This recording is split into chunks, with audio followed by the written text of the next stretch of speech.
Okay, ಇಲ್ಲಿ total 10 question ಇದಾವೆ. ಪ್ರತಿಯೊಂದು ಕ್ವೆಶನಿಗೂ ಒನ್ ಒನ್ ಲೈಕ್ ಒಂದೊಂದು ನಿಮಿಷ. ಓಕೆ, ಸೊ ಫಸ್ಟ್ ಕ್ವೆಶನ್ ಓದಿ. ನಿಮಗೆ ಸ್ಕ್ರೀನ್ ಕಾಣ್ತಿದ್ಯಾ? ಸೊ ಓಕೆ, ನನಗೆ ನೀವು ಹೇಳಿ ಲೈಕ್ ಆನ್ಸರ್ ಯಾವುದು ಅಂತ. ಓನ್ಲಿ ಫಸ್ಟ್ ಕ್ವೆಶನ್, 1 ನಿಮಿಷ ಟೈಮ್ ತಗೊಳ್ಳಿ. ನನಗೆ ಆರಾಮಾಗಿ ಹೇಳಿ.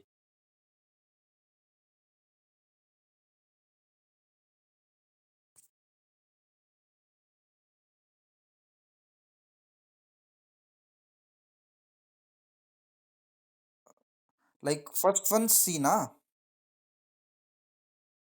ನಿಮ್ಗೆ ಯಾಕೆ ಸಿ ಅಂತ ಅನ್ಸುತ್ತೆ? ಲೈಕ್ ಅದಿ ಮೇಲೆ ಯಾವುದು ತಪ್ಪು ಅಂತ ಇದೆ, ಓಕೆನಾ?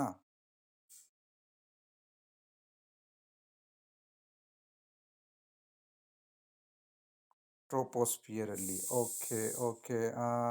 ಆಮೇಲೆ ಈ ನಿಮಗೆ ಸ್ಟ್ರಾಟೋಸ್ಫಿಯರ್ ಅಂತ ಅನ್ಸಲ್ವಾ?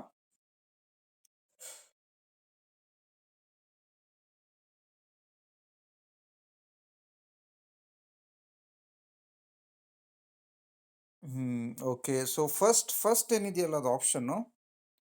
ಸೊ ನಿಮ್ದು ಅದರ ಈ 4 ಆಪ್ಷನ್ ಇದಾವಲ್ಲ, ಸೊ ಅದರಲ್ಲಿ ಒಂದೊಂದು ಅನಲೈಸ್ ಮಾಡಿ. ಮೊಬೈಲ್ ಸಂಪರ್ಕಕ್ಕೆ ಬಳಸುವ ತರಂಗ ಯಾವುದು? ಸೊ 1 ನಿಮಿಷ ಟೈಮ್ ತಗೊಳ್ಳಿ, ಆನ್ಸರ್ ಮಾಡಿ.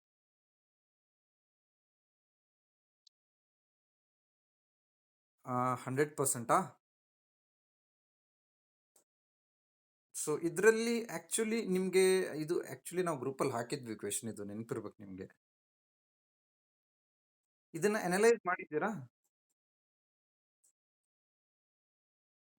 ಸೊ ಹೆಂಗೆ ಅಂತ ಹೇಳ್ತೀನಿ ನಿಮಗೆ ನಾನು, ಓಕೆನಾ? ಸೊ ಈಗ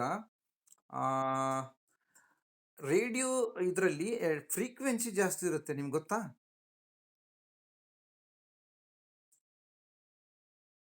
ಯಾ ಯಾ ಯಾ ಯಾ ಅಂದ್ರೆ ಮೊಬೈಲ್, ಅಂದ್ರೆ ಈ ಮೊಬೈಲ್ ಸಂಪರ್ಕ ಟವರ್ ಏನೋ ಇರುತ್ತಲ್ಲ, ಸೊ ಅದಕ್ಕೆಲ್ಲ ಜಾಸ್ತಿ ವೇವ್ ಲೆಂತ್ ಕವರ್ ಮಾಡೋಕ್ಕಾಗಲ್ಲ ನೀವು, ಯಾಕಂದ್ರೆ ಲಾಂಗರ್ ಇದಕ್ಕೆಲ್ಲ ಟ್ರಾವೆಲ್ ಮಾಡ್ಬೇಕಲ್ವಾ ಅದು. ಸೊ ಪ್ಲೇಸಸ್ಗೆಲ್ಲ, ಸೊ ಲಾಂಗರ್ ಡಿಸ್ಟೆನ್ಸ್ಗೆಲ್ಲ. ಸೊ ಹಾಗಾಗಿ ಅಲ್ಲಿ ನೀವು ರೇಡಿಯೋ ವೇವ್ಸ್ನೇ ಬೆಳೆಸ್ಬೇಕಾಗುತ್ತೆ. ಯಾಕಂದ್ರೆ ಇಲ್ಲಿ ನೋಡಿ, ಎಕ್ಸ್ರೇ ಗ್ಯಾಮಾ ಎಲ್ಲ ತುಂಬ ಚಿಕ್ಕದು. ಗ್ಯಾಮಾ ಗೊತ್ತಿರ್ಬೇಕು ನಿಮಗೆ, ಇವೆಲ್ಲ ನಮ್ದು ಆಪರೇಷನ್ ಎಲ್ಲ ಮಾಡ್ತಿರ್ತಾರಲ್ಲ ಹ್ಯೂಮನ್ದು, ಡಿಸೀಸ್ ಡಯಾಗ್ನೋಸ್ ಟೈಮಲ್ಲಿ. ಸೊ ಈ ಗ್ಯಾಮಾ ರೇಸ್ ಅಂತೂ ನಿಮ್ದು ಟಿಶ್ಯೂ ಎಲ್ಲ ಇರುತ್ತಲ್ಲ, ಸೊ ಅದ್ರ ಒಳಗಡೆನೂ ಹೋಗುತ್ತೆ.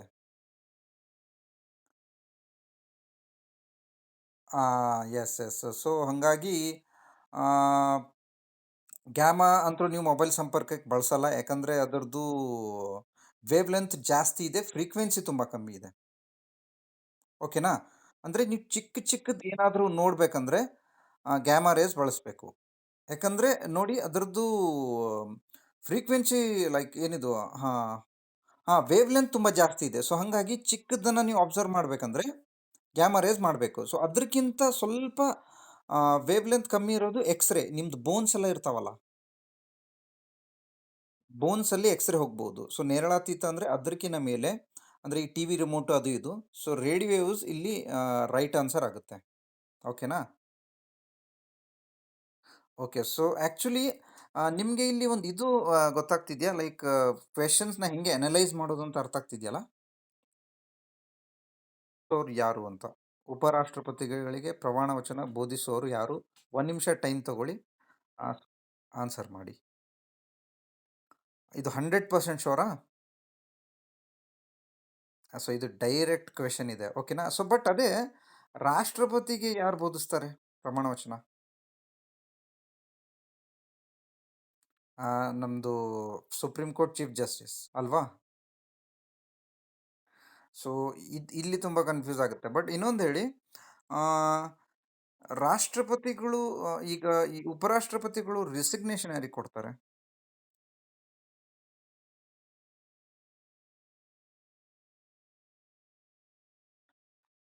Yes yes. ಈ ಚಿಕ್ಕ ಚಿಕ್ಕದ್ದು ಸ್ವಲ್ಪ ಗೊತ್ತಿರಬೇಕು. ತುಂಬ ಸಿಲ್ಲಿ ಅನ್ಸುತ್ತೆ, ಬಟ್ ಸ್ವಲ್ಪ ಎಕ್ಸಾಮಲ್ಲಿ ಕನ್ಫ್ಯೂಷನ್ ಜಾಸ್ತಿ ಇರುತ್ತೆ ನಮ್ಮದು ಪ್ರೆಸೆನ್ಸ್ ಆಫ್ ಮೈಂಡ್ ಇಲ್ಲ ಅಂದರೆ, ಓಕೆನಾ? ಸೊ ಇದು ಸ್ವಲ್ಪ ಸ್ವಲ್ಪ ಅಂದರೆ ಈಗ ಇತ್ತೀಚೆಗೆ ಟ್ರೆಂಡ್, ಅಂದರೆ ಕರೆಂಟ್ ನ್ಯೂಸಲ್ಲಿ ಇರೋದ್ರಿಂದ ಈ ಕ್ವೆಶನ್ ಫ್ರೇಮ್ ಮಾಡಿದ್ದು. ಇದು ಈಸಿ ಇತ್ತು, ಓಕೆನಾ? ಓಕೆ, ಈಗ ನೆಕ್ಸ್ಟ್ ಬನ್ನಿ. ಎಸ್, ಇದು ತುಂಬ ಇಂಪಾರ್ಟೆಂಟ್, ಯಾಕಂದರೆ ಜಿ ಎಸ್ ಟಿ ತುಂಬ ನ್ಯೂಸಲ್ಲಿದೆ, ನಿಮ್ಗೆ ಗೊತ್ತಿರ್ಬೋದು.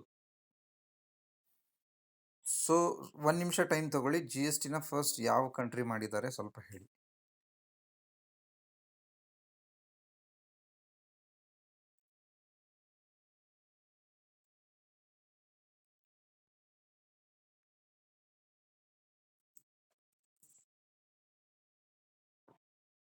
ಯಾವುದು? ಯಾವುದು ನಿತ್ನ?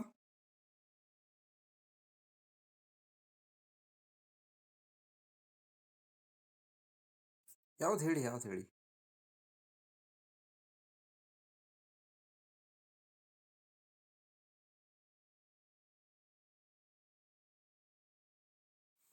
ಓಕೆ. ನಿಮ್ದು ನೂತನ? ಎಸ್, ಆನ್ಸರ್ ಬಂದು ಇದು ಫ್ರಾನ್ಸೇ. ಓಕೆನಾ?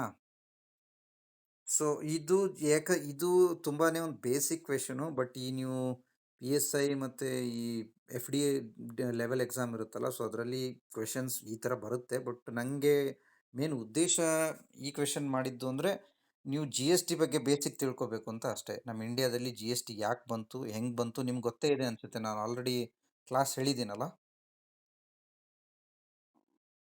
ಸೊ ಇದು ತುಂಬ ಬೇಸಿಕ್ ಫ್ಯಾಕ್ಟ್ ಇದು. ಈ ಥರ ಕ್ವೆಶನ್ ಬಂದರೆ ಯಾವುದೋ FDA PSI ಲೆವೆಲಿಗೆ ಬರ್ಬೋದು. ಇದು KS ಮತ್ತು ಆ ಲೆವೆಲ್ಗೆಲ್ಲ ಬರುತ್ತೆ ಅಂತ ಡೌಟ್ ನನಗೇನು. ಬಟ್ GST ಬಗ್ಗೆ ನೀವು ತಿಳ್ಕೊಬೇಕು. ಇಲ್ಲಿ ಬೇಸ್ ಹೆಂಗೆ ಹೋಗ್ಬೇಕಂದ್ರೆ, GST ನಿಮ್ಗೆ ಗೊತ್ತಿದೆ, ಒನ್ ನೇಷನ್ ಒನ್ ಟ್ಯಾಕ್ಸ್ ಗೊತ್ತಿದೆಯಲ್ಲ. ಬೇಸಿಕಲಿ ಇದು ಡೈರೆಕ್ಟ್ ಟ್ಯಾಕ್ಸಾ ಇಂಡೈರೆಕ್ಟ್ ಟ್ಯಾಕ್ಸಾ? ಎಸ್ ಎಸ್, ಇಂಡೈರೆಕ್ಟ್ ಟ್ಯಾಕ್ಸ್ ಅಂದರೆ ಅದು ಯಾರು ರಿಚ್ ಇರಲಿ ಪೂರ್ ಇರಲಿ, ಯಾರು ಎಷ್ಟು ಅರ್ನ್ ಮಾಡ್ತಿದ್ದಾರೆ ಗೊತ್ತಿಲ್ಲ, ಎಲ್ಲರಿಗೂ ಸಮವಾಗೇ ಬೀಳುತ್ತದು. ಓಕೆನಾ? ಸೊ ನಮ್ಮ ಇಂಡಿಯಾದ್ದು ಈಗ ಪ್ರಾಬ್ಲಮ್ ಏನಂದ್ರೆ, ನಮ್ಮ ಇಂಡಿಯಾದಲ್ಲಿ ಡೈರೆಕ್ಟ್ ಟ್ಯಾಕ್ಸ್ ಕಲೆಕ್ಷನ್ ಜಾಸ್ತಿ ಇದೆಯಾ, ಇಂಡೈರೆಕ್ಟ್ ಟ್ಯಾಕ್ಸ್ ಕಲೆಕ್ಷನ್ ಜಾಸ್ತಿ ಇದೆಯಾ? ನಮ್ಮ ಇಂಡಿಯಾದಲ್ಲಿ ಇಲ್ಲ ಇಲ್ಲ, ಡೈರೆಕ್ಟ್ ಟ್ಯಾಕ್ಸ್ ಜಾಸ್ತಿ ಇದೆ. ಇಂಡಿಯಾದಲ್ಲಿ ಕಾರ್ಪೊರೇಷನ್ ಟ್ಯಾಕ್ಸ್ ತುಂಬ ಜಾಸ್ತಿ ಇದೆ. ಫಸ್ಟು ಅದು ಬಿಟ್ಟರೆ ಈ GST, ಇನ್ಕಮ್ ಟ್ಯಾಕ್ಸ್ ಏನು ಬರ್ತಾವಲ್ಲ ಆಮೇಲೆ ಬರ್ತವೆ. ಸೊ ಕಾರ್ಪೊರೇಟ್ ಟ್ಯಾಕ್ಸ್ ಅಂದರೆ ಬೇಸಿಕಲಿ ಇಲ್ಲಿ ನೀವೇನು ಅರ್ಥ ಮಾಡ್ಕೋಬೇಕಂದ್ರೆ, ಈಗ ನಿಮ್ದೊಂದು ಕಂಪ್ನಿ ಇದೆ ಅಂತ ಅನ್ಕೊಳ್ಳಿ. ಓಕೆನಾ? ಸೊ ಈ ಕಂಪ್ನಿಲಿ ನಿಮ್ದೇನು ಪ್ರಾಫಿಟ್ ಜನರೇಟ್ ಮಾಡ್ತಿರಲ್ಲ ನೀವು, ಅದ್ರ ಮೇಲೆ ಬೀಳೋ ಟ್ಯಾಕ್ಸು ಕಾರ್ಪೊರೇಟ್ ಟ್ಯಾಕ್ಸು. ಕಂಪ್ನಿದು ಟರ್ನ್ ಓವರ್ ಅಲ್ಲ, ನೆನ್ಪಿಟ್ಕೊಳ್ಳಿ. ಎಕ್ಸಾಮಲ್ಲಿ ಹಿಂಗೆ ಟ್ರ್ಯಾಪ್ ಮಾಡ್ತಾರೆ. ಅಂದರೆ ಕಂಪ್ನಿ ಟರ್ನ್ ಓವರ್ ಅಲ್ಲ. ಈಗ ನಿಮ್ಮದು 1000 ಕೋಟಿ ಅರ್ನ್ ಮಾಡ್ತಿದ್ದಾರೆ ಅಂದರೆ 1000 ಕೋಟಿ ಮೇಲೆ ಟ್ಯಾಕ್ಸ್ ಹಾಕಲ್ಲ ಅವರು, ನಿಮ್ಮದು ಪ್ರಾಫಿಟ್ ಮೇಲೆ. ಓಕೆನಾ? ಅಂದರೆ ನೀವು 500 ಕೋಟಿ ಹಾಕಿದ್ದೀರಿ, 500 ಕೋಟಿ ಲಾಭ ಆಗಿದೆ ಅಂದರೆ ಈ 500 ಕೋಟಿ ಲಾಭದ ಮೇಲೆ ಟ್ಯಾಕ್ಸ್ ಹಾಕ್ತಾರೆ. ಇದು ಕಾರ್ಪೊರೇಟ್ ಟ್ಯಾಕ್ಸು. ಎಕ್ಸಾಮಲ್ಲಿ ಕನ್ಫ್ಯೂಸ್ ಮಾಡ್ಬಿಡ್ತಾರೆ. ಕಾರ್ಪೊರೇಟ್ ಟ್ಯಾಕ್ಸ್ ಅಂದ್ರೆ ಇನ್ನೊಂದು ಕೇಳ್ಬಿಡ್ತಾರೆ. ಕಂಪ್ನಿಗಳು ಗಳಿಸುವ ಆದಾಯದ ಮೇಲೇನೋ ಅಥವಾ ಅವ್ರದ್ದು ಏನದು ಪ್ರಾಫಿಟ್ ಏನಂತಾರೆ ಅದು ಕನ್ನಡದಲ್ಲಿ? ಆದಾಯ ಟರ್ನ್ ಓವರ್ ಆಯ್ತು. ಇದು ಪ್ರಾಫಿಟ್ಗೆ okay okay, whatever term ನೀವು ಇದು ಮಾಡ್ಕೊಳ್ಳಿ. ಓಕೆನಾ? ಸೊ ಇದಾಯ್ತು. ಓಕೆ. ಸೊ ಫಸ್ಟ್ ಒನ್ ಹೇಳ್ತೀನಿ. ಅದು ಸ್ವಲ್ಪ ಹೆಂಗಿದೆ ಅಂದರೆ, ನಾರ್ಮಲಿ ನೀವೇನು ಹೇಳಿದ್ರಲ್ಲ, ಸೊ ಯಾವುದು ತಪ್ಪು ಅಂತ, ಈ ನಾವು ಮೇಲ್ಗಡೆ ಹೋದಂಗೆ ಇದಂತೂ ನಿಮಗೆ ಕ್ಲಾರಿಟಿ ಆಗಿದೆಯಾ? ಈ ಸೆಕೆಂಡ್ ಏನಿದೆಯಲ್ಲ, ಈ ಯಾವುದು ಏರೋಪ್ಲೇನ್ ಏನಿದೆಯಲ್ಲ, ಸೊ ಇತ್ತೀಚೆಗೆ ಕೆಲವೊಂದು ಎಂಜಿನ್ನಿಂದ ಕೆಲವೊಂದು ಏರ್ಕ್ರಾಫ್ಟ್ಸ್ ಎಲ್ಲ ಫ್ಲೈ ಮಾಡ್ತಿದಾವಂತೆ. ಈ ಕೆಲವೊಂದು ಲಿಕ್ವಿಡ್ ಸಪೋರ್ಟೆಡ್ ಎಂಜಿನ್ಸ್ ಇದಾವಂತೆ. ಅದು ಟೈಪ್ ಆಫ್ ಏರ್ಕ್ರಾಫ್ಟ್ ಮೇಲೆ ಡಿಪೆಂಡ್ ಆಗುತ್ತಂಥದ್ದು. ಸೊ ಹಾಗಾಗಿ ಇದನ್ನ ನೀವು ಈ ಥರ ಕ್ವೆಶನ್ಸ್ ಏನಾದರೂ ಒಂಥರ ಕಾಂಟ್ರವರ್ಷಿಯಲ್ ಕ್ವೆಶನ್ ಬಂದರೆ ನಿಮಗೆ ಗ್ರೇಸ್ ಮಾರ್ಕ್ಸ್ ಬರುತ್ತೆ. ನೀವು ಈದರ್ ನೋಡಿ, ನಿಮ್ಗೆ ಆಲ್ರೆಡಿ ಗೊತ್ತಿದೆ ಫಸ್ಟ್ ಒನ್ನು ಮತ್ತು ಥರ್ಡ್ ಒನ್ ನಡುವೆ ಮಾತ್ರ ಡೌಟ್ ತಾನೆ. ಸೊ ಈ ಥರ ಕಾಂಟ್ರವರ್ಷಿಯಲ್ ಕ್ವೆಶನ್ಸ್ ಬಂದರೆ ನಿಮಗೆ ಗ್ರೇಸ್ ಮಾರ್ಕ್ಸ್ ಕೊಡ್ತಾರೆ, ಅದರೇನು ಟೆನ್ಷನ್ ತಗೋಬೇಡಿ. ಬಟ್ ನಿಮ್ದು ಅನಾಲಿಟಿಕಲ್ ಇದು ಯೋಚನೆ ಮಾಡೋಣ, ನೀವು ಹೆಂಗೆ ಯೋಚಿಸ್ತಿದ್ದೀರಂತ ನೋಡೋಕ್ಕಷ್ಟೇ ನಾನು ಟೆಸ್ಟ್ ಮಾಡಿದೆ. ಓಕೆನಾ? ಬಟ್ ನೀವೇನು ಫಸ್ಟ್ ಹೇಳಿದ್ರಲ್ಲ, ಬಾಹ್ಯಾಕಾಶ ಮೇಲೆ ಹೋದಂಗೆ ಕಮ್ಮಿ ಆಗುತ್ತೆ ಅಂತ. ಸೊ ಅದು ಸ್ವಲ್ಪ ನೀವು ರಾಂಗ್ ಆಗಿ ಅನಲೈಸ್ ಮಾಡಿದ್ರಿ. ನೀವು ಕರೆಕ್ಟ್ ಮಾಡಿದ್ರಿ, ಮೇಲೆ ಹೋದಂಗೆ ಕಮ್ಮಿ ಆಗುತ್ತೆ. ಬಟ್ ನೀವು ಥರ್ಮೋಸ್ಫಿಯರ್ ಸ್ವಲ್ಪ ಮರ್ತು ಬಿಟ್ರಿ ಅನ್ಕೋತೀನಿ ನಾನು. ಅಲ್ವಾ? ಸೊ ಹಿಂಗೆ ಡೈರೆಕ್ಟಾಗಿ ಕನ್ಕ್ಲೂಷನ್‌ಗೆ ಜಂಪ್ ಮಾಡಬೇಡಿ. ಇದೇ ನಂದು ಉದ್ದೇಶ ನಿಮಗೆ ತೋರಿಸೋದು. ಎಕ್ಸಾಮಲ್ಲಿ ಆ್ಯಕ್ಚುಲಿ ಪ್ರೆಷರ್ ಇರುತ್ತಲ್ಲ, ಅದರಲ್ಲಿ ಗೊತ್ತಾಗಲ್ಲ ನಿಮಗೆ ಹೆಂಗೆ ರಾಂಗ್ ಆಗ್ತಿದೆ ಅಂತ. ಸ್ವಲ್ಪ ನಾವು ಮೈಂಡ್ ಕಾಮ್ ಆಗಿಡ್ಬೇಕು. ಈಗ ನೋಡಿ ನಿಮ್ಗೆ ಗೊತ್ತಿತ್ತು ತಾನೇ ಅದು ಆ್ಯಕ್ಚುಲಿ. ಥರ್ಮೋಸ್ಫಿಯರಲ್ಲಿ ಹೆಚ್ಚಾಗುತ್ತೆ ಅಂತ ನಿಮಗೆ ಗೊತ್ತಿತ್ತು ತಾನೇ. ಆದ್ರೂ ನೀವು ಡೈರೆಕ್ಟಾಗಿ ಜಂಪ್ ಮಾಡಿದ್ರಲ್ಲ. ಸೊ ಹಾಗಾಗಿ ಈ ಥರ ಕ್ವೆಷನ್ನ ಎಕ್ಸಾಮಲ್ಲಿ ಹೆಂಗೆ ಹಿಡಿಬೋದು ಹೇಳಲಾ ನಾನು? ಈಗ ನೋಡಿ 100% ಶ್ಯೂರ್ ಇದೆ ನಾವು ಬಾಹ್ಯಾಕಾಶದ ಹೋದಂಗೆಲ್ಲ ತಾಪಮಾನ ಕಮ್ಮಿ ಆಗಲ್ಲ ಅಂತ. ಯಾಕಂದರೆ ಥರ್ಮೋಸ್ಫಿಯರಲ್ಲಿ ಹೆಚ್ಚಾಗುತ್ತೆ ಅಂತ ನಿಮಗೆ 100% ಶ್ಯೂರ್ ಇದೆ ಅಲ್ವಾ? ಬಟ್ ಈ ಏರೋಪ್ಲೇನ್‌ದು ಸ್ಟ್ರಾಟೋಸ್ಫಿಯರ್‌ದು ಸ್ವಲ್ಪ ಇನ್ನೂ ಕನ್ಫ್ಯೂಷನ್ ಇದೆ. ಕೆಲವೊಬ್ರು ಕ್ಲೇಮ್ ಮಾಡ್ತಾರೆ, ಕೆಲವೊಬ್ರು ಮಾಡಲ್ಲ. ಓಕೆನಾ? ಸೊ ಬಟ್ ನೀವು ಹೇಳ್ತಿದ್ರಿ ಅದು ಮಾಡಲ್ಲ ಅಂತ. ಬಟ್ ಮಾಡಲ್ಲ ಅಂತ 100% ಹೇಳಕ್ಕಾಗಲ್ಲ. ಓಕೆನಾ? ಯಾಕಂದ್ರೆ ಈ ಮಿಸೈಲ್ ಎಲ್ಲ ನಿಮ್ಗೆ ಗೊತ್ತಿರ್ಬೋದಲ್ಲ. ಈ ಇಂಟರ್ ಬ್ಯಾಲಿಸ್ಟಿಕ್ ಮಿಸೈಲ್ ಎಲ್ಲ ಮೇಲೆ ಹಾರಿಸ್ತಿರ್ತಾರಲ್ಲ. ಸೊ ಅವೆಲ್ಲ ಅಲ್ಲಿ ಹೋಗೋ ಚಾನ್ಸಸ್ ಇರುತ್ತೆ. ಸೊ ಹಂಗಾಗಿ 100% ಕ್ಲೇಮ್ ಮಾಡೋದು ಕಷ್ಟ. ಬಟ್ ಕ್ವೆಷನ್ ಅವರ ಕೀ ಆನ್ಸರ್ ಹೆಂಗೆ ತಗೋತಾರೆ ಅನ್ನೋದ್ರ ಮೇಲೆ ಡಿಪೆಂಡ್ ಆಗುತ್ತೆ. ಬಟ್ ವಾಟೆವರ್ ನೀವು ಅನಲೈಸ್ ಮಾಡಬೇಕಾದ್ರೆ 100% ಶ್ಯೂರ್ ಇರಬೇಕು. ನಿಮಗಿದು ಫಸ್ಟ್ ಒನ್ ಗೊತ್ತಿದೆ 100% ಶ್ಯೂರ್ ಅಂತ. ಓಕೆನಾ? ಸೊ ಈ ಒಂದು ಕೇಸಸಲ್ಲಿ ನೀವು ಫಸ್ಟ್ ಆಪ್ಷನ್ನೇ ನೀವು ಚೂಸ್ ಮಾಡೋದು ಬೆಸ್ಟು ಅಂತ ನಂದು ಒಂದು ಅನಿಸಿಕೆ. ಸೊ ಇವೊಂದು ಅವರು ಥರ್ಡ್‌ನು ಕನ್ಸಿಡರ್ ಮಾಡ್ಬೋದು. But there are some slight evidence ಅಂತೆ. ಲೈಕ್ ಆ ಸ್ಟ್ರಾಟೋಸ್ಫಿಯರಲ್ಲಿ ಕೆಲವೊಂದು ಮಿಸೈಲ್ಸ್ ಎಲ್ಲ, ಏರ್‌ಕ್ರಾಫ್ಟ್ಸ್ ಎಲ್ಲ ಸೊ ಅವೆಲ್ಲ ಟ್ರಾವೆಲ್ ಮಾಡ್ತಿದ್ದಾವೆ. ಸೊ ಸಮ್ ಸ್ಲೈಟ್ ಎವಿಡೆನ್ಸಸ್ ಸಿಗ್ತಿದ್ದಾವೆ. ಓಕೆನಾ? ಸೊ ಹಾಗಾಗಿ ಇಲ್ಲಿ ಕಂಪ್ಲೀಟ್ 0% ಅದು ಟ್ರಾವೆಲ್ ಮಾಡೋದೇ ಇಲ್ಲ ಅಂತ ಹೇಳಕ್ಕಾಗಲ್ಲ. ಸೊ ನಿಮ್ದು ಕ್ಲೋಸ್ ಆನ್ಸರ್ ಯಾವ್ದಿಲ್ಲಿ? ಫಸ್ಟ್ ಒನ್ ನಿಮ್ಗೆ ಶ್ಯೂರ್ ಇದೆಯಾ? ಸೊ ಹಂಗಾಗಿ ಆ ಥರ ಆಪ್ಷನ್ ಚೂಸ್ ಮಾಡೋದು ಒಳ್ಳೆಯದು. ಥರ್ಡ್ ಒನ್ನು ರೈಟ್ ಇರ್ಬೋದು. ಬಟ್ ಹೇಳಕ್ಕಾಗಲ್ಲ. ಕಮಿಷನ್ UPSC, KPSC ಅವರು ಇದನ್ನ ತಗೊಳ್ಳಬಹುದು, ತಗೊಳ್ದೇನೂ ಇರ್ಬೋದು. ಅಥವಾ ಸುಮ್ಮನೆ ಕಾಂಟ್ರವರ್ಸಿ ಯಾಕೆ ಅಂತ ಇಬ್ಬರಿಗೂ ಮಾರ್ಕ್ಸ್ ಕೊಡ್ಬೋದು. ಬಟ್ ನಮ್ಮ ಹುಷಾರಲ್ಲಿ ನಾವು ಫಸ್ಟ್ ಕ್ಲೇಮ್ ಮಾಡ್ಬಿಡೋಣ. ಓಕೆನಾ? ಯಾಕಂದ್ರೆ ಇದು 100% ಇದೆ. ಸೊ ಇದು ಸ್ವಲ್ಪ ಕಾಂಟ್ರವರ್ಸಿ ಇದೆ. ನೀವು ಎಕ್ಸಾಮಲ್ಲಿ ಈ ಥರ ಕಾಂಟ್ರವರ್ಸಿ 1-2 ಕ್ವೆಷನ್ಸ್ ಬರ್ತಿರ್ತವೆ. ನೀವು ನೋಟಿಸ್ ಮಾಡಿರ್ಬೋದು. ಸೊ ಇಷ್ಟು ನಿಮಗೆ ಗೊತ್ತಿರಲಿ. ಓಕೆನಾ? ಸೊ ನೆಕ್ಸ್ಟ್ ಈಗ ಸೊ ಈ ಮೊಬೈಲ್ ತರಂಗ ಆಗಿದೆ, ಉಪರಾಷ್ಟ್ರಪತಿ, GST. ಇದು ತುಂಬ ಇಂಪಾರ್ಟೆಂಟ್. ತುಂಬಾನೇ ನ್ಯೂಸಲ್ಲಿದೆ ಇದು. ಸೊ ಈ ಫಿಫ್ತ್ ಕ್ವೆಷನ್ ನೋಡಿ. ಇವುಗಳಲ್ಲಿ NRC ಜಾರಿ ಮಾಡುತ್ತಿರದ ರಾಜ್ಯ ಇದೆ. ಕ್ವೆಷನ್ ನೀಟಾಗಿ ಓದಿ. ಓಕೆನಾ? ಆನ್ಸರ್ ಮಾಡಿ. 1 ನಿಮಿಷ ಟೈಮ್ ತಗೊಳ್ಳಿ.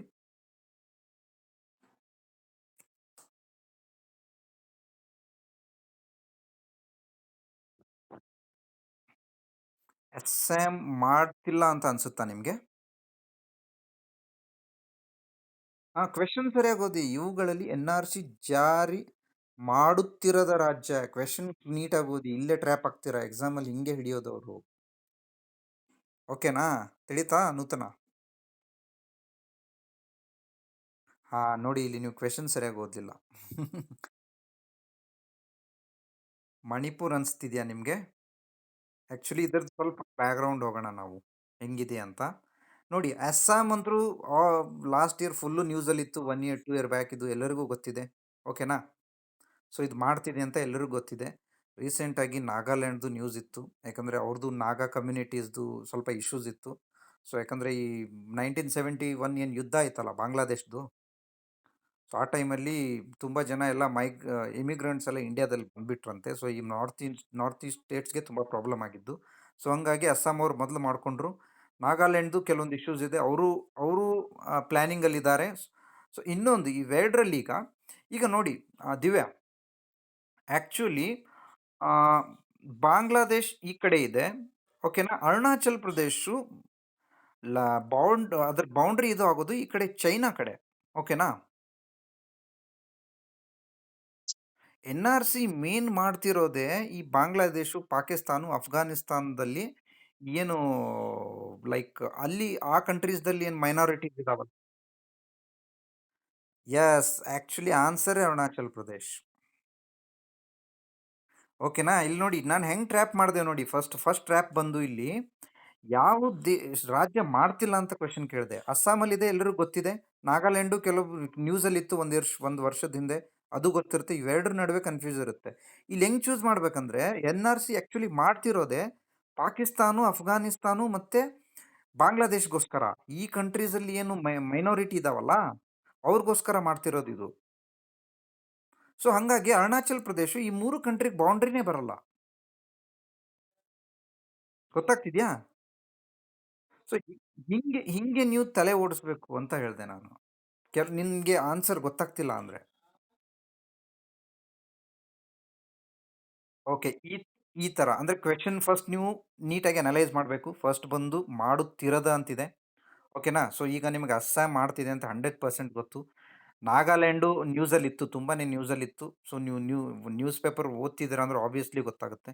ಇವೆರಡು ಕನ್ಫ್ಯೂಷನ್ ಇದೆ. ಮಣಿಪುರ್ ಅವರು ಇತ್ತೀಚೆಗೆ ಜಸ್ಟ್ ಲಾಸ್ಟ್ ವೀಕ್ ತಾನೇ ಅವರು ನಾವು ಎನ್ ಆರ್ ಸಿ ಥರ ನಾವು ಮಾಡ್ತೀವಿ ಅಂತ ರೆಸೊಲ್ಯೂಷನ್ ಪಾಸ್ ಮಾಡ್ಕೊಂಡಿದ್ದಾರೆ ಅಸೆಂಬ್ಲಿಲಿ, ಅವ್ರ ವಿಧಾನಸಭೆಯಲ್ಲಿ. ಸೊ ಹಾಗಾಗಿ ನಿಮಗೆ ಗೊತ್ತಿಲ್ಲ ಅಂತ ಅಂದ್ಕೊಂಡ್ರು ಕೂಡ ಇವೆರಡರ ನಡುವೆ ಕನ್ಫ್ಯೂಷನ್ ಇದ್ರು ಎನ್ ಆರ್ ಸಿ ಏನು ಅಂತ ಬೇಸ್ ಹೋಗಬೇಕು.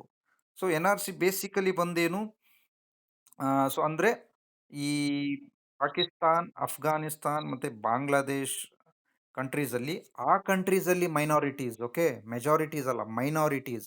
ಆ ಕಂಟ್ರೀಸಲ್ಲಿ ಹಿಂದೂ ಮೈನಾರಿಟಿ ಇದೆ, ಗೊತ್ತಿರಲಿ ನಿಮಗೆ. ಯಾಕಂದರೆ ಅವೆಲ್ಲ ಮುಸ್ಲಿಂ ಮೆಜಾರಿಟಿ ಕಂಟ್ರೀಸ್ ಅವು, ಅಲ್ವಾ? ಅಲ್ಲಿ ಹಿಂದೂದವರು ಅಲ್ಪಸಂಖ್ಯಾತರು ಆ ದೇಶಗಳಲ್ಲಿ. ಸೊ ಅವ್ರಿಗೆ, ಆ ದೇಶಗಳಲ್ಲಿ ಅಲ್ಪಸಂಖ್ಯಾತರಿಗೆ ಭಾರತದಲ್ಲಿ ನಾಗರಿಕತ್ವ ಅಂದರೆ ಸಿಟಿಜನ್ಶಿಪ್ ಕೊಡೋಕ್ಕೇ ಎನ್ ಆರ್ ಸಿ ಮಾಡಿರೋದು. ಸೊ ಹಾಗಾಗಿ ನೀವು ಹೆಂಗೆ ಡೈರೆಕ್ಟಾಗಿ ಹೆಂಗೆ ಕ್ಲೇಮ್ ಮಾಡ್ಬೇಕಂದ್ರೆ ಅರುಣಾಚಲ್ ಪ್ರದೇಶ ಆ ಮೂರು ಕಂಟ್ರಿ ಬೌಂಡ್ರಿಗೆ ಬರೋದೇ ಇಲ್ಲ. ಸೊ ಹಂಗಾಗಿ ಆನ್ಸರ್ ಇದು. ಓಕೆನಾ?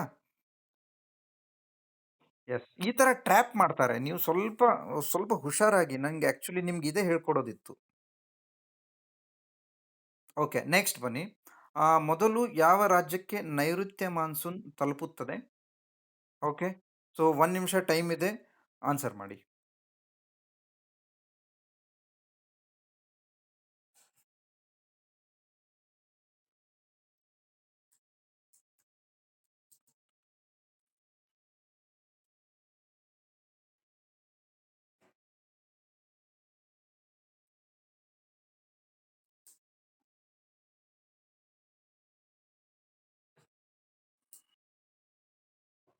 ಕೇರಳ ಅನ್ಸುತ್ತಾ? ಓಕೆ, ಮತ್ತೆ ಬೇರೆಯವರು ಕೇರಳ ಅಂತಿದ್ದಾರೆ. ಕೇರಳನೇನಾ? 100%?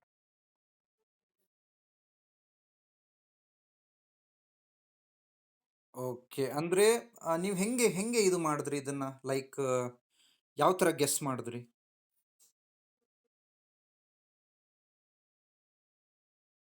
ಅಲ್ಲಲ್ಲ, ಈಗ ಇದು ಸೌತ್ ಇಂಡಿಯಾನಾ? ಓಕೆ, ಸೌತ್ ವೆಸ್ಟ್ ನೋಡಿ ಇಲ್ಲಿಂದ ಬರ್ಬೇಕು ಆ್ಯಕ್ಚುಲಿ. ಸೊ ನಮ್ಮ ಈ ಆಸ್ಟ್ರೇಲಿಯಾ ಮಲೇಷ್ಯಾ ಕಡೆಯಿಂದನೇ ಬರೋದದು, ಅಲ್ವಾ? ಹಿಂಗೆ ಹೋಗುತ್ತದು. ಇಂಡಿಯಾದ ಮ್ಯಾಪ್ ಹಾಕೊಂಬಿಡಿ, ನಿಮಗೆ ಕನ್ಫ್ಯೂಸ್ ಆಗ್ತಿದೆ ಅಂತ. ಓಕೆನಾ? ಕರ್ನಾಟಕ ಇಲ್ಲಿದೆ, ಕರ್ನಾಟಕ ಚಾನ್ಸೇ ಇಲ್ಲ. ಕರ್ನಾಟಕಕ್ಕೆ ಬರ್ಬೇಕಂದ್ರೆ ನೀವು ಈ ಕಡೆ ಗೋವಾ ಕಡೆಯಿಂದ ಬರಬೇಕು. ಸೊ ಹಂಗಾಗಿ ಆಬ್ವಿಯಸ್ಲಿ ಕರ್ನಾಟಕ ಆಗಲ್ಲ. ಓಕೆನಾ? ಸೊ ತಮಿಳ್ನಾಡು ಈ ಸೈಡ್ ಇದೆ, ಸ್ವಲ್ಪ ನಿಮಗೆ ತಮಿಳ್ನಾಡು ಕನ್ಫ್ಯೂಸ್ ಮಾಡ್ಬೋದು. ತಮಿಳ್ನಾಡು, ಕೇರಳ ನಾಡು, ಈ ಕೇರಳ ಇಲ್ಲಿದೆ, ತಮಿಳ್ನಾಡು ಇಲ್ಲಿದೆ. ಓಕೆನಾ? ಆಮೇಲೆ ಈ ಪುದುಚೇರಿ ಬಿಟ್ಬಿಡಿ, ಸೊ ಅದು ಈ ಕಡೆ ಬಂದ್ಬಿಡುತ್ತೆ. ಸೊ ತಮಿಳ್ನಾಡ್ದು ಈ ಕಡೆ. ಸೊ ಅದು ಅದು ಬರಂಗಿಲ್ಲ, ಯಾಕಂದ್ರೆ ನೋಡಿ ಬರ್ತಿರೋದೇ ಹಿಂಗೆ ಅದು ಮಾನ್ಸೂನು. ಹ್ಮ್. ಸೊ ಹಂಗಾಗಿ ಪುದುಚೇರಿ, ತಮಿಳ್ನಾಡು ಎಲಿಮಿನೇಟ್ ಆಯ್ತು, ಅಲ್ವಾ? ಸೊ ಉಳಿದಿರೋದು ನಿಮಗೆ ತಮಿಳ್ನಾಡು ಮತ್ತೆ ಕೇರಳ. ನೋಡಿ, ಇದು ತಮಿಳ್ನಾಡು ರೀಜನ್, ಇದು Kerala region. South west monsoon ಹಿಂಗ್ ಬರ್ತಿದೆ. ಸ್ವಲ್ಪ ನೀವು ತಲೆ ಓಡಿಸ್ಬೇಕು. ನಿಮಗೆ ಕನ್ಫ್ಯೂಸ್ ಆಗ್ಬೋದು, ಅದು ಹಿಂಗ್ ಹಿಂಗ್ ಒಳಗೆ ಹೋಗುತ್ತಾ ಅಥವಾ ಹಿಂಗ್ ಬರುತ್ತಾ. ಬಟ್ ಅಟ್ಲೀಸ್ಟ್ ನೀವು ಈ ದೊಡ್ಡ ದೊಡ್ಡ ಎಕ್ಸಾಮ್ಗೆ ಅಟ್ಲೀಸ್ಟ್ ನೀವು ಕೇರಳ ಮತ್ತು ತಮಿಳ್ನಾಡು ಎರಡು ಆಪ್ಷನ್ ಆದ್ರೂ ಎಲಿಮಿನೇಟ್ ಮಾಡಿದ್ರಲ್ವಾ, ಇಷ್ಟಾದ್ರೂ ತಲೆ ಓಡಿಸಿದ್ರ? ಇದು ಇಂಪಾರ್ಟೆಂಟು. ಈ ಎರಡಾದ್ರೂ ಹೋದ್ಮೇಲೆ ನಿಮಗೆ ಕಾನ್ಫಿಡೆಂಟ್ ಇರುತ್ತೆ, ಕೇರಳನೋ ತಮಿಳ್ನಾಡು. ನೀವು ಈ ಲೆವೆಲಿಗೆ ಬಂದಿದ್ದೀರಾ ಅಂದ್ರೆ ಆಲ್ಮೋಸ್ಟ್ ನೀವು ಈ ಟೈಮಲ್ಲಿ ಗೆಸ್ ಹೊಡಿಬಹುದು. ಓಕೆನಾ? ಅಂಡಮಾನ್ ನಿಕೋಬಾರ್ ಎಲ್ಲಿದೆ ನಿಮ್ಗೆ ಗೊತ್ತಿದೆಯಲ್ಲ? ಅಂಡಮಾನ್ ನಿಕೋಬಾರ್ ಬರೋದು ಪೂರ್ತಿ ಈ ಕಡೆ ಅಲ್ವಾ? ತಮಿಳ್ನಾಡ್ದು ಈ ಕಡೆ ಅಲ್ವಾ?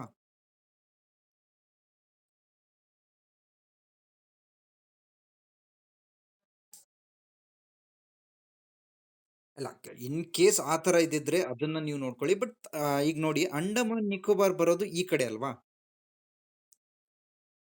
ಸೊ ಅಂಡಮಾನ್ ನಿಕೋಬಾರ್ ಬರ್ತಿದ್ರೆ ತಮಿಳ್ನಾಡ್ನು ಬರ್ಬೇಕಲ್ವಾ? ನೀವು ಕೀ ಆನ್ಸರ್ ಸ್ವಲ್ಪ ವೆರಿಫೈ ಮಾಡ್ತೀರಿ, ಯಾಕಂದ್ರೆ ಸಮ್ ಟೈಮ್ಸ್ ರಾಂಗ್ ಇರುತ್ತೆ ಕೋಚಿಂಗ್ ಇನ್ಸ್ಟಿಟ್ಯೂಟ್ಸ್ದು. ನಾನು ತುಂಬಾ ನೋಡಿದ್ದೀನಿ. ಓಕೆನಾ? ಈಗ ನೀವು ಅಂಡಮಾನ್ ನಿಕೋಬಾರ್ ಅಂತಿದ್ದೀರಂದ್ರೆ ನೋಡಿ, ಈ ಕಡೆ ಲಕ್ಷದ್ವೀಪ್ ಇದೆ. ಸೊ ಅದರದ್ದು ಡೆಡ್ ಅಪೋಸಿಟ್ ಅಂಡಮಾನ್ ನಿಕೋಬಾರ್ ಇದೆ. ನಿಮ್ಗೆ ಗೊತ್ತಿದೆ ಇದು. ಸೊ ಆಬ್ವಿಯಸ್ಲಿ ಈಗ ಅಂಡಮಾನ್ ನಿಕೋಬಾರ್ ಕಡೆ ಬರುತ್ತಂದ್ರೆ ಅದು ತಮಿಳ್ನಾಡು ಮೇಲೇನೂ ಬರ್ಬೋದಲ್ವಾ? ಸೊ ಅದು ಆಕ್ಚುಲಿ ಸೌತ್ ವೆಸ್ಟ್ ಮಾನ್ಸೂನ್ ಬರೋದು ಈ ಕಡೆ ಆಸ್ಟ್ರೇಲಿಯಾ ಕಡೆಯಿಂದ, ಈ ಮಲೇಷ್ಯಾ, ಆಮೇಲೆ ನಮ್ದು ಈ ಸೌತ್ ಇಂಡಿಯಾ, ಹಿಂಗ್ ಬರೋದದು. ಹಿಂಗ್ ಬಂದು ಈ ನಾರ್ತ್ ಇಂಡಿಯಾ ಕಡೆ ಹೋಗುತ್ತದು. ಸೊ ಹಿಂಗೆ ಇದು ಮಾಡಿ. ಅಂಡಮಾನ್ ನಿಕೋಬಾರ್ ಚಾನ್ಸ್ ಇಲ್ಲ, ಬಟ್ ಒಂದ್ಸಲ ವೆರಿಫೈ ಮಾಡೋಣ. ಓಕೆನಾ? ಬಟ್ ಯಾಕಂತ ಕೇಳಿ, ಅಂಡಮಾನ್ ನಿಕೋಬಾರ್ ಬರೋದು ಕಂಪ್ಲೀಟ್ ಡೆಡ್ ಅಪೋಸಿಟ್ ಲಕ್ಷದ್ವೀಪ್ದು. ಲಕ್ಷದ್ವೀಪ್ ಈ ಕಡೆ ಇದೆ ಅಂದ್ರೆ ಅಂಡಮಾನ್ ನಿಕೋಬಾರ್ ಈ ಕಡೆ ಇದೆ, ತಮಿಳ್ನಾಡು ಕಡೆ ಇದೆ. ಅದು ತಮಿಳ್ನಾಡ್ದು ರೈಟ್ ಸೈಡ್ ಇದೆ. ಮತ್ತೆ ತಮಿಳ್ನಾಡು ಕಡೆ ಹೋಗ್ತಿಲ್ಲ, ಅದು ಕೇರಳ ಮೇಲೆ ಪಾಸ್ ಆಗ್ತಿದೆ ಅಂದ್ರೆ ಆಬ್ವಿಯಸ್ಲಿ ಫಸ್ಟ್ ಆಪ್ಷನ್ನೇ ಬರೋದು. ಓಕೆನಾ?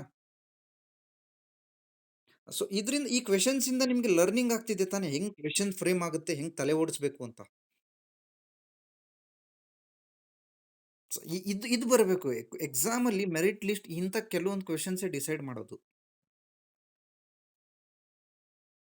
ಓಕೆ, ನೆಕ್ಸ್ಟ್ ಈಗ ಸೆವೆಂತ್ ಕ್ವೆಶನ್ ಬನ್ನಿ. ಉಚಿತ ಶಿಕ್ಷಣ ಹಕ್ಕು ಯಾವ ಮೂಲಭೂತ ಹಕ್ಕಾಗಿದೆ? ಡೈರೆಕ್ಟ್ ಕ್ವೆಶನ್ ಇದು. ನಿಮಗೆ 1 ನಿಮಿಷ ಟೈಮ್ ಇದೆ, ಬೇಗ ಆನ್ಸರ್ ಮಾಡಿ.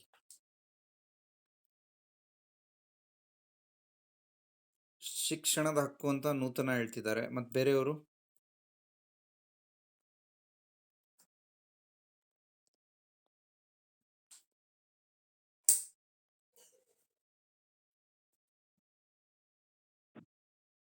ಸ್ವತಂತ್ರದ ಹಕ್ಕು ಅಂತ ರಾಜೇಶ್ವರಿ ಅವರು ಹೇಳಿದಾರಲ್ಲ. ಓಕೆ, ನೆಕ್ಸ್ಟ್ ಆಮೇಲೆ ಬೇರೆಯವರು? ತುಂಬಾ ಈಸಿ ಕ್ವೆಶನ್ ಇದು, ಡೈರೆಕ್ಟ್ ಕ್ವೆಶನ್ ಇದೆ ಇದು.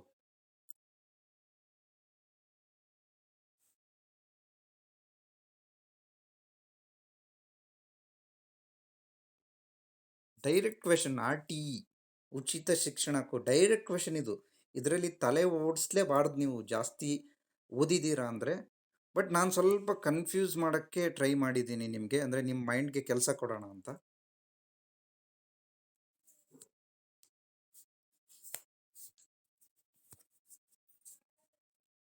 ಸಿಕ್ತಾ ಆನ್ಸರ್ ಯಾರಿಗಾದ್ರು?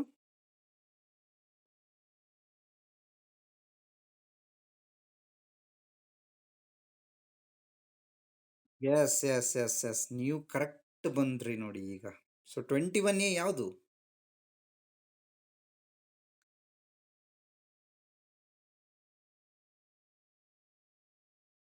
ನೋ ನೋ, ಈಗ ನೋಡಿ ನೂತನ, RTE ಬಂದು 21Aನಾ? ಓಕೆನಾ? ಸೊ ಸಮಾನತೆ ಹಕ್ಕು ಹೋಯ್ತಲ್ಲಿ. ಸಮಾನತೆ ಹಕ್ಕು ಬರೋದು 14ರಿಂದ 17, 18. ಓಕೆನಾ? ಸೊ ಸಮಾನತೆ ಹಕ್ಕು ಬರಂಗೇ ಇಲ್ಲ. ಅಸ್ಪೃಶ್ಯತೆ ನಿವಾರಣೆನೂ ಬರಲ್ಲ, 23, 24 ಅದು. ಉಳ್ಕೊಂಡಿರೋದೇ ಎರಡು.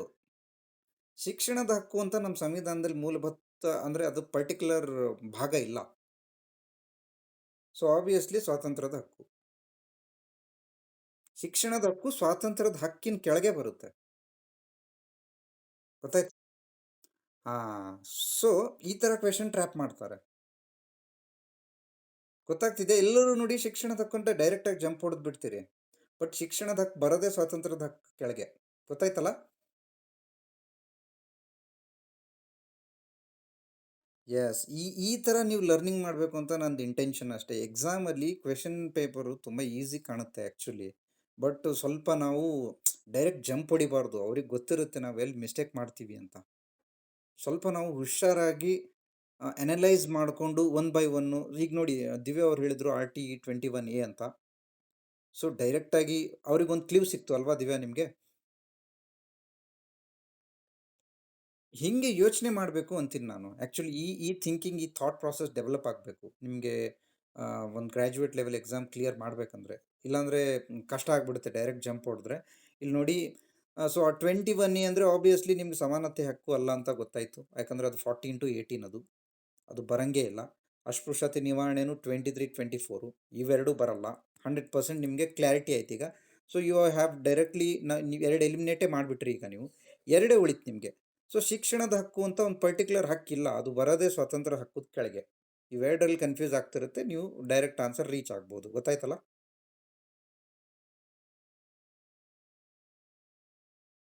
ಸೊ ಹೀಗೆ, ಆ್ಯಕ್ಚುಲಿ ಹಿಂಗೆ. ಓಕೆ, ನೆಕ್ಸ್ಟ್ ಬನ್ನಿ. 8th question, doctrine of due process of law ಬರುವುದು ಯಾವ ಆರ್ಟಿಕಲ್ ಅಡಿಯಲ್ಲಿ? 1 ನಿಮಿಷ ಟೈಮ್ ಇದೆ, ಆರಾಮಾಗಿ ಮಾಡಿ. Due process of law.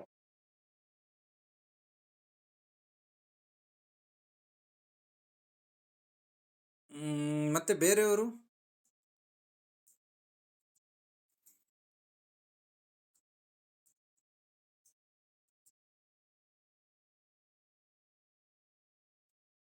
ಇದು ತುಂಬ ನ್ಯೂಸಲ್ಲಿದೆ. ಇತ್ತೀಚೆಗೆ ಜಸ್ಟ್ ಒಂದು 2-3 ದಿನದ ಹಿಂದೆನೇ ಬಂದಿತ್ತಿದು ಸುದ್ದಿ. ಅಂದರೆ ಇದು ಆರ್ಟಿಕಲ್ 21 ಯಾವಾಗಲೂ ನ್ಯೂಸಲ್ಲಿ ಇರುತ್ತೆ, ಬಟ್ ಯಾಕೆ ಅಂತ ಬೇಕಲ್ಲ. ಹೆಂಗೆ ನೀವು ಆ ಆಪ್ಷನ್ಗೆ ಜಂಪ್ ಮಾಡ್ತೀರಂತ ಬೇಕಲ್ವಾ, ಅಲ್ವಾ? ಸೊ ಯಾರಿಗಾದ್ರೂ ಕ್ಲೂ ಸಿಕ್ತಾ?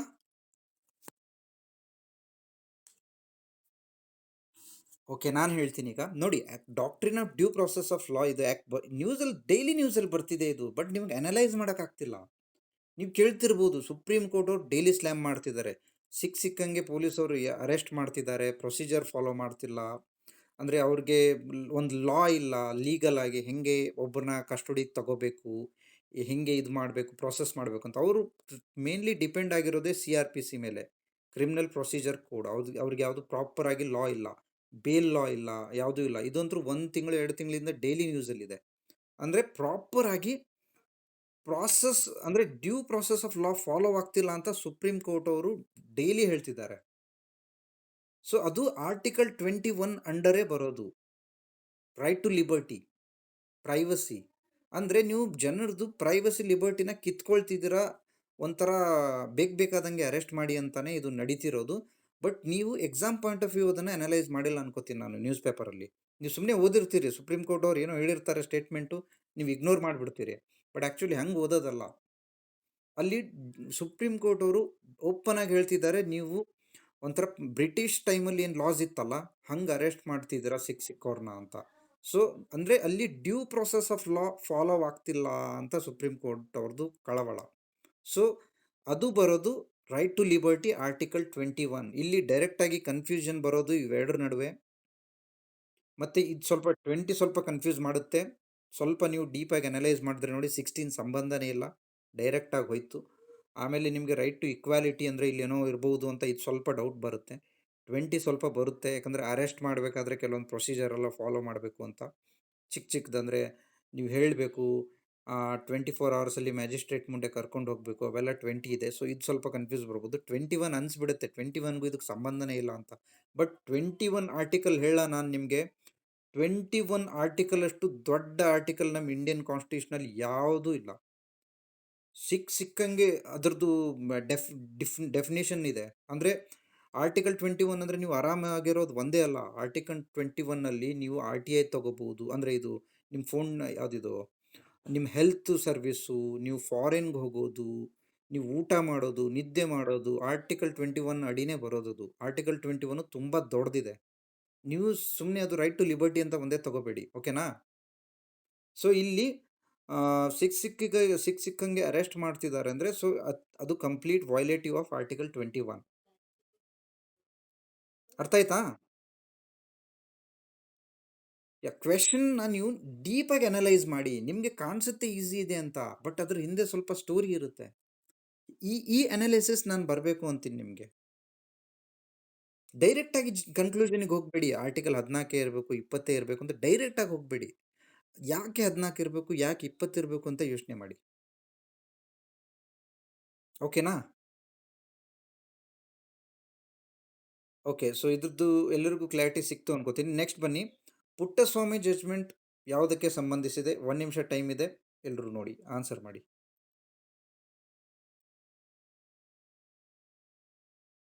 ಇವೆಲ್ಲ ನ್ಯೂಸಲ್ಲಿ ಇರೋದೇ.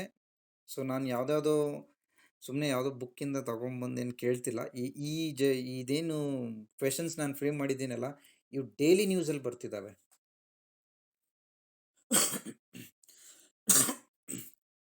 ಡೈಲಿ ನ್ಯೂಸಲ್ಲಿ ಇದ್ದಾವೆ ಇವೆಲ್ಲ.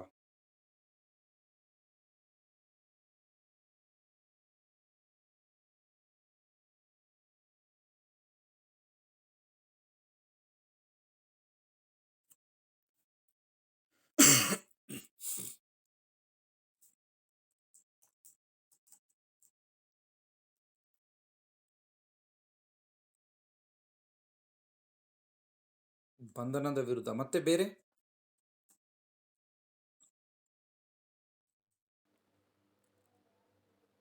ಓಕೆ, ಸೊ ಇದ್ರದ್ದು ಹೇಳಿ ನನಗೆ ಆನ್ಸರು, ಲೈಕ್ ಪುಟ್ಟಸ್ವಾಮಿ ಜಡ್ಜ್ಮೆಂಟ್ ಯಾವುದಕ್ಕೆ ಸಂಬಂಧಿಸಿದೆ? ಯಾರೋ ಆನ್ಸರ್ ಮಾಡಿ. ಎಸ್, ಪುಟ್ಟಸ್ವಾಮಿನಾ? ಓಕೆ, ಸೊ ಎಸ್ ಎಸ್ ಬಂಧನದ ವಿರುದ್ಧ ಅಂತ ಯಾರೋ ಹೇಳಿದ್ರು ಈಗ. ಆಮೇಲೆ ದೇಶ ವಿರೋಧಿ ಚಟುವಟಿಕೆ ಮಹಿಳೆಯರ. ಎಸ್ ಎಸ್ ಎಸ್ ಆಕ್ಚುಲಿ ಇದರದ್ದು ಡೈರೆಕ್ಟ್ ಆನ್ಸರ್ ಬಂದು, ಇದು ನಮ್ದು ಪ್ರೈವಸಿದು. ಓಕೆನಾ? ಸೊ ಬಂಧನನು ಪ್ರೈವಸಿಯಲ್ಲೇ ಬರುತ್ತೆ, ಬಟ್ ನಾವು ಕೇಳ್ತಿರೋದು ಮೇನ್ ಫ್ರೇಮ್ ಆಗಿರೋದ್ರಿಂದ ಅದು ಆನ್ಸರ್ ಬಂದು ಸ್ವಾತಂತ್ರ್ಯದ ಹಕ್ಕು.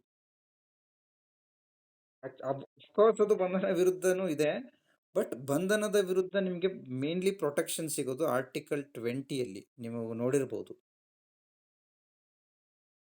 ಅಲ್ವಾ? ರೈಟ್ ಅಗೇನೆಸ್ಟ್ ಅರೆಸ್ಟ್ ಅಂತ ಇದೆ, ನೋಡಿದೀರಾ? ಸೊ ಅದು ಆರ್ಟಿಕಲ್ 20 ತಾನೆ. ಎಸ್, ಅದು ಬರಲ್ಲ. ಆಮೇಲೆ ದೇಶ ವಿರೋಧಿ ಚಟುವಟಿಕೆ, ಈ ಮಹಿಳೆಯರ ಗರ್ಭ ಹಕ್ಕು ಇವೆಲ್ಲ ಸುಮ್ಮನೆ ನಾನು ಮಾಡಿದ್ದು. ಬಟ್ ಈ ಆಪ್ಷನ್ ಮಾಡಿದ್ದಕ್ಕೂ ನಾನು ಮೀನಿಂಗ್ ಇದೆ, ಓಕೆನಾ? ಈ ಮಹಿಳೆಯರ ಗರ್ಭದ ಹಕ್ಕು, ಸೊ ಇತ್ತೀಚೆಗೆ ತುಂಬಾ ನ್ಯೂಸ್ ಅಲ್ಲಿ ಇದೆ, ನೀವು ಕೇಳಿರ್ಬೋದು. ಅಮೆರಿಕದಲ್ಲಿ ಅವ್ರದ್ದೇನು ಸುಪ್ರೀಂ ಕೋರ್ಟ್ ಇದೆಯಲ್ಲ, ಮಹಿಳೆಯರು ಗರ್ಭ ತೆಗೆಸ್ಕೋಬಹುದು ಅನ್ನೋದು ಅವ್ರದ್ದೇನು ಸ್ವಾತಂತ್ರ್ಯದ ಹಕ್ಕು ಅದು ಅಲ್ಲ ಅಂತ ಹೇಳ್ಬಿಟ್ಟಿದೆ ಅಮೆರಿಕದಲ್ಲಿ. ಅಮೆರಿಕ ಸುಪ್ರೀಂ ಕೋರ್ಟ್ ಅಂದ್ರೆ ಅವ್ರು ಗರ್ಭ ತೆಗೆಸ್ಕೊಳ್ಳೋ ಡಿಸಿಷನ್ ಅವ್ರು ತಗೊಳಂಗಿಲ್ಲ ಅಂತ. ಓಕೆನಾ? ಸೊ ಹಂಗಾಗಿ ಇದು ಮಹಿಳೆಯರ ಗರ್ಭದ ಹಕ್ಕು ತುಂಬ ನ್ಯೂಸಲ್ಲಿದೆ. ಸೊ ಇತ್ತೀಚೆಗೆ ಇಂಡಿಯಾದಲ್ಲಿ ಕೂಡ ಒಂದು ಇನ್ಸಿಡೆಂಟ್ ಆಗಿದೆ. ಸೊ ಮೋಸ್ಟ್ಲಿ ಡೆಲ್ಲಿ ಹೈಕೋರ್ಟ್ ಅನ್ಸುತ್ತೆ, ಮೋಸ್ಟ್ಲಿ, ಅಥವಾ ಸುಪ್ರೀಂ ಕೋರ್ಟ್, ನಂಗೆ ಸ್ವಲ್ಪ ಕನ್ಫ್ಯೂಷನ್ ಇದೆ. ಸೊ ಅವ್ರೇನು ಮಾಡಿಬಿಟ್ಟಿದ್ದಾರೆ, ಒಂದು ಹೆಣ್ಮಗುಗೆ, ನಮ್ಮ ಇಂಡಿಯಾದಲ್ಲಿ ಒಂದು ಕಾನೂನಿದೆ, ಮೆಡಿಕಲ್ MRTPನೋ MTRPನೋ ಯಾವುದೋ ಒಂದು ಕಾನೂನಿದೆ, ಮೆಡಿಕಲ್ ಟರ್ಮಿನೇಷನ್ದು. ಓಕೆನಾ? ಸೊ ಅದ್ರ ಪ್ರಕಾರ 24 ಮಂತ್ ತನಕ ಮಾತ್ರ ಹೆಣ್ಮಕ್ಳು ಗರ್ಭನ ತೆಗೆಸ್ಕೋಬೋದು. ಗೊತ್ತಾಗ್ತಿದೆಯಲ್ಲ? ಓಕೆ, ಬಟ್ ಎಸ್ 24ಗಿಂತ ಮೇಲೆ ಹೋಗ್ಬಿಟ್ರೆ ನೀವು ತಗ್ಸ್ಕೊಳಕ್ ಬರಲ್ಲ ಅಂತಲ್ಲ. ಸೊ ಅದಕ್ಕೆ ಇದು ಇದೆ, ಕಂಡೀಷನ್ಸ್ ಇದೆ. ಸೊ ಯಾವುದಾದ್ರೂ ರೇಪು, ಆಮೇಲೆ ಯಾವುದೋ ಡಿಸಾಸ್ಟರ್ ಮ್ಯಾನೇಜ್ಮೆಂಟು, ಸೆಕ್ಷುವಲ್ ವೈಲೆನ್ಸ್ ಏನಾಗಿರುತ್ತಲ್ಲ, ಅವ್ರದ್ದು ಅಗೇನೆಸ್ಟ್ ಏನಾಗಿರುತ್ತಲ್ಲ, ಸೊ ಆ ಟೈಮಲ್ಲಿ 24 ಮಂತ್ ಆದಮೇಲೆ ತೆಗೆಸ್ಕೋಬಹುದು. ಅದು ಕೋರ್ಟ್ ಆರ್ಡರ್ ಮೇಲೆ ತೆಗೆಸ್ಬೋದು. ಓಕೆನಾ? ಸೊ ಹಾಗಾಗಿ ಆ ಆಪ್ಷನ್ ಹಾಕಿದ್ದೀನಿ ನಾನು. ಸೊ ನಾನು ಆಪ್ಷನ್ ಹಾಕಿರ್ತೀನಿ ಅಂದರೆ ನೀವು ಡೈರೆಕ್ಟ್ ಸುಮ್ಮನೆ ಕ್ವೆಶನ್ಗೆ ಹೋಗಬೇಡಿ. ಆಪ್ಷನ್ದು ಸ್ವಲ್ಪ ಬ್ಯಾಕ್ಗ್ರೌಂಡ್ ನೋಡ್ಕೊಳ್ಳಿ. ಓಕೆನಾ?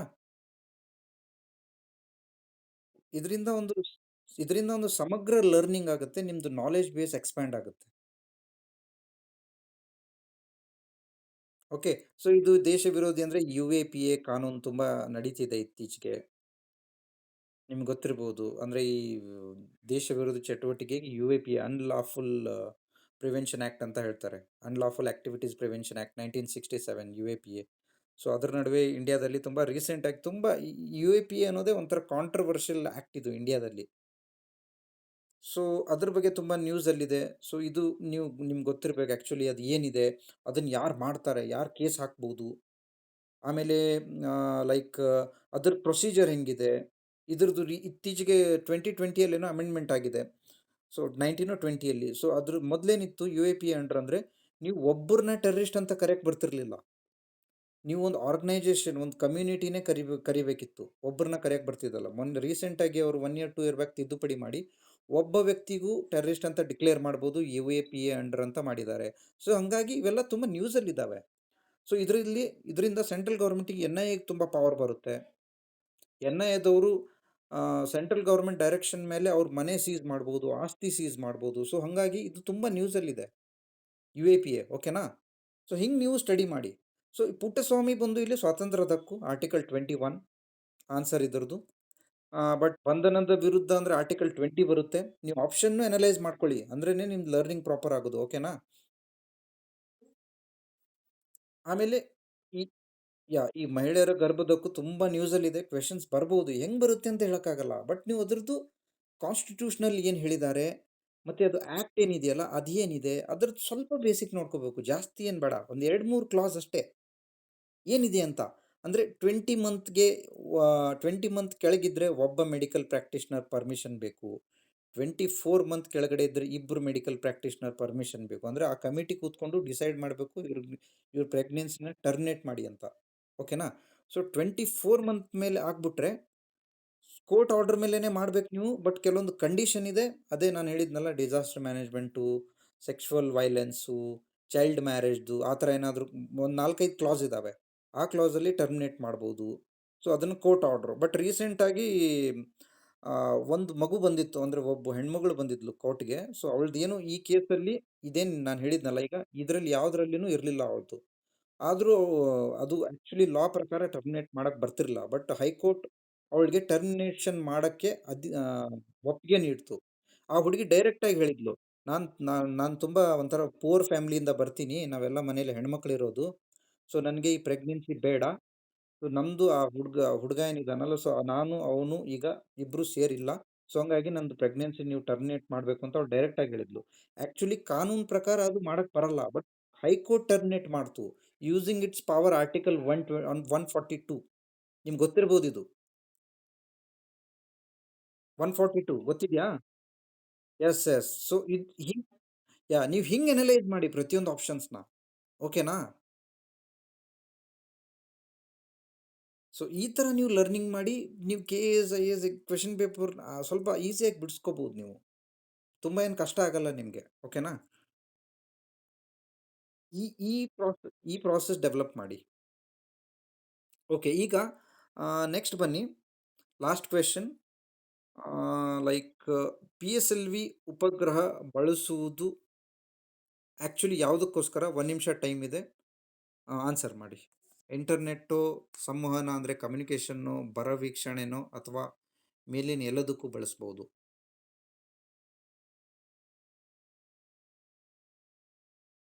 ಅಲ್ಲ, ಒಂಥರ ನೀಟಾಗಿ ಅನಲೈಸ್ ಮಾಡಿ, ಡೈರೆಕ್ಟ್ ಜಂಪ್ ಮಾಡಬೇಡಿ.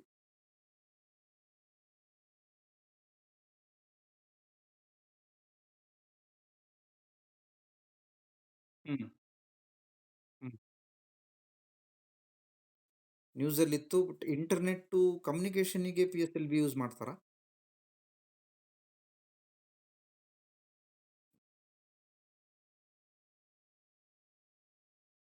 ಅಲ್ಲ ಅಲ್ಲ, ಇಂಟರ್ನೆಟ್ ಕನೆಕ್ಷನ್ ಇದ್ರೇ ಆಗುತ್ತೆ.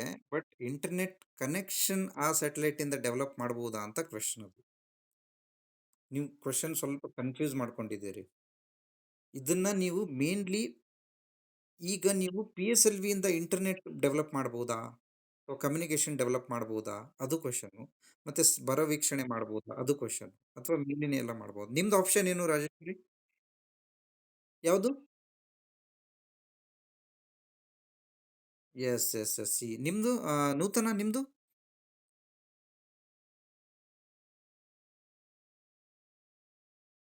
ನೂತನ ಆಫ್ ಆದ್ರ?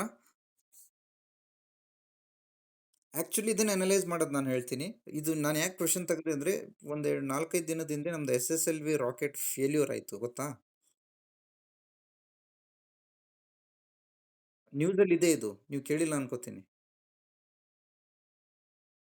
ಜಸ್ಟ್ 2-3 ದಿನದಿಂದ, 2-3 ದಿನ ಆಯಿತು. ಎಸ್ ಎಸ್ ಎಲ್ ವಿ ನಮ್ದು ಇಂಡಿಯಾದ ರಾಕೆಟ್ ಲಾಂಚ್ ಫೇಲ್ಯೂರ್ ಆಗಿದೆ.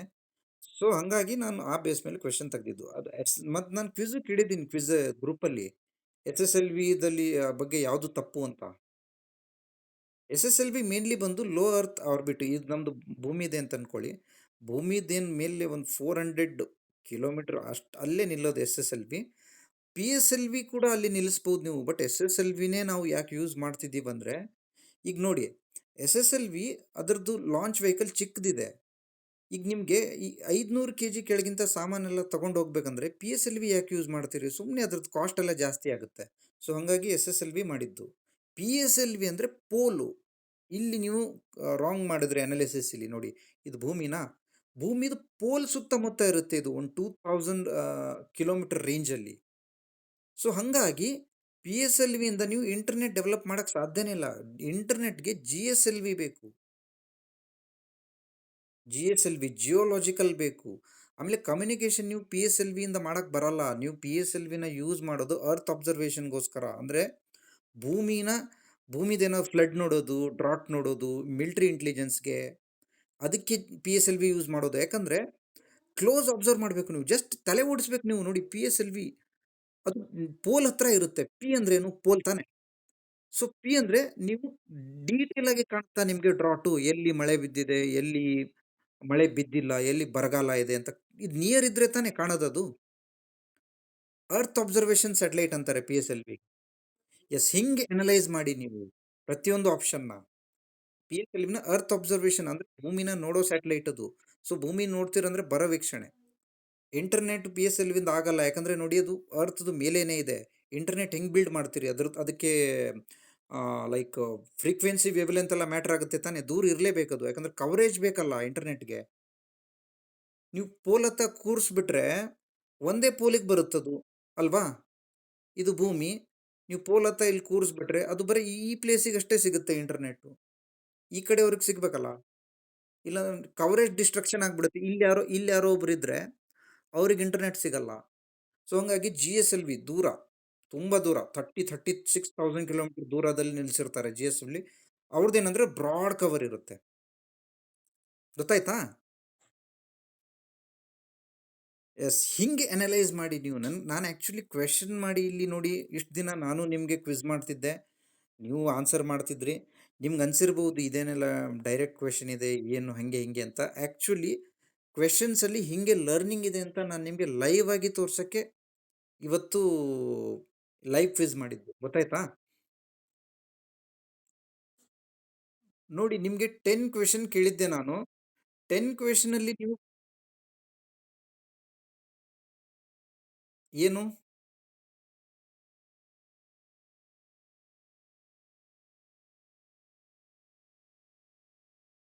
ಎಸ್ ಎಸ್, ಆ್ಯಕ್ಚುಲಿ ನೋಡಿ, ನಾನು ಮಾಡಕ್ಕೆ ಬರಲ್ಲ ಅಂತ ಹೇಳ್ತಿಲ್ಲ. ಬಟ್ ಮೇನ್ ಅಪ್ಲಿಕೇಶನ್ ಬರ ವೀಕ್ಷಣೆ.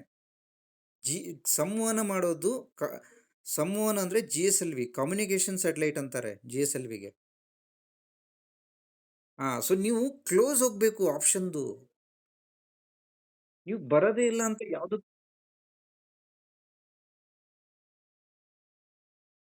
ಹಾಂ, ಮತ್ತು ಅಂದರೆ ಈಗ ನೋಡಿ, ಆ್ಯಕ್ಚುಲಿ ನೋಡಿ, ನೀವು ಸ್ವಲ್ಪ ಮಿಸ್ಟೇಕ್ ಮಾಡ್ಕೊಂಡಿದ್ದೀರಿ. ನೀವು ಕರೆಕ್ಟಾಗಿ ನೋಡಿ. ಈಗ G S L V, P S L V, G ಈಗ ನೀವೇನು ವಿಪತ್ತು ನಿರ್ವಹಣೆ ಹೇಳಿದ್ರಲ್ಲ, ಅದು ಬರ ವೀಕ್ಷಣೆದಲ್ಲೇ ಬಂತು.